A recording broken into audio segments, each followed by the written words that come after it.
for personality. Folks with Alzheimer's disease often have wild mood swings. 1 minute they're happy, and then 10 minutes later they can be weeping.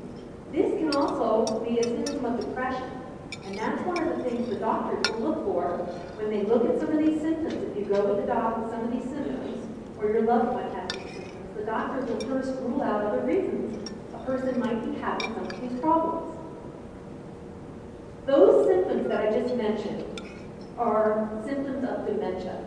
And this is a very confusing concept for a lot of people. I've done these programs for many years, and I know there's at least one person in this audience thinking, what's the difference between dementia and Alzheimer's disease?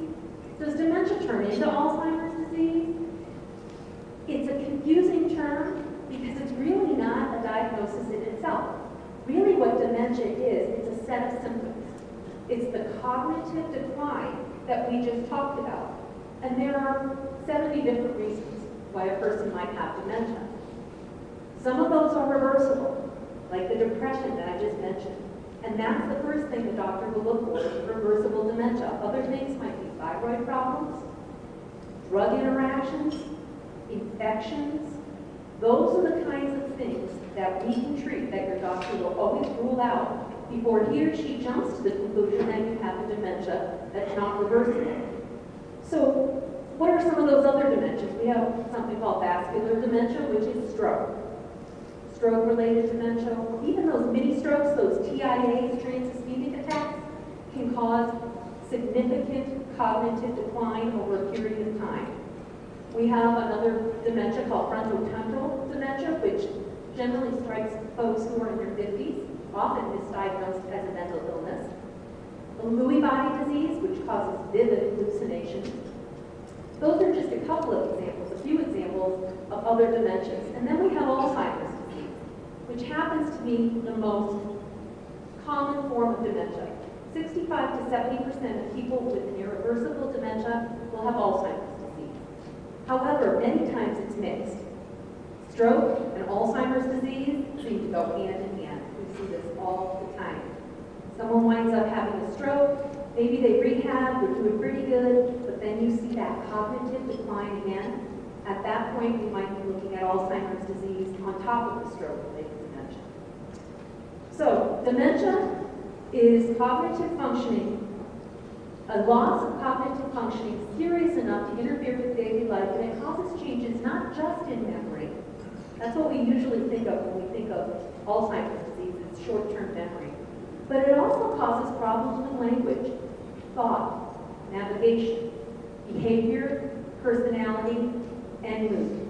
Do I have anybody in the room who has been a caregiver of someone with Alzheimer's disease? I'll bet you can relate to this list. It is not just the memory loss. And that's the part that causes folks so many problems, because sometimes we're blindsided by some of these symptoms. As I said, 70% of people with dementia have Alzheimer's. It is a brain disorder. There are still folks out there who do think that Alzheimer's disease is a mental illness. It is not. It's an organic disease of the brain. It is progressive.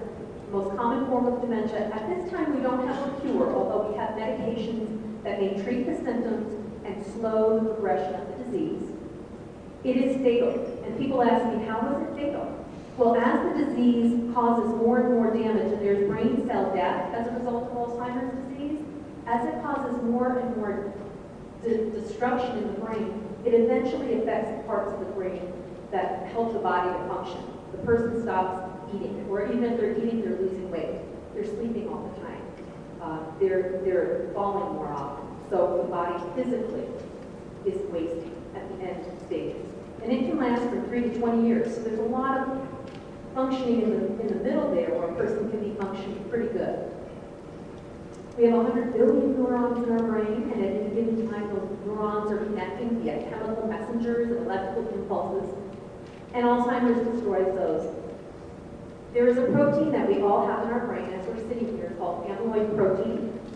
For some reason, in the brain of a person with Alzheimer's, it causes it builds up, and it causes a sticky gummy plaque that causes brain cell death. It starts adhering to the first part it adheres to is the hippocampus, which is the short-term memory. That is why that's one of the first symptoms we see. but then it starts moving across all the lobes of the brain. And then inside the neurons, there's another protein called tau, T-A-U, and that causes the inside of the neuron to become tangled up. And we call those neurofibrillary tangles. So you will always hear those terms when it comes to Alzheimer's disease, neurofibrillary tangles and plaques and tangles. So on the left-hand side is a healthy brain. This is a slice of a brain at your level, and that's all full and it looks solid. On the right-hand side is the atrophy of a brain of a person with severe Alzheimer's disease, especially near that hippocampus, which is the short-term center of the brain. So we do have some medications that are available to treat the disease again, to treat the symptoms and to slow the progression. You've probably heard of Aricept. That's probably one of the more popular drugs. Aricept, Exelon, and Razanine. Actually, Aricept and Razanine, that last drug, are now available in generic, which is really important if you yourself or family member are coping with Alzheimer's disease and are on these drugs.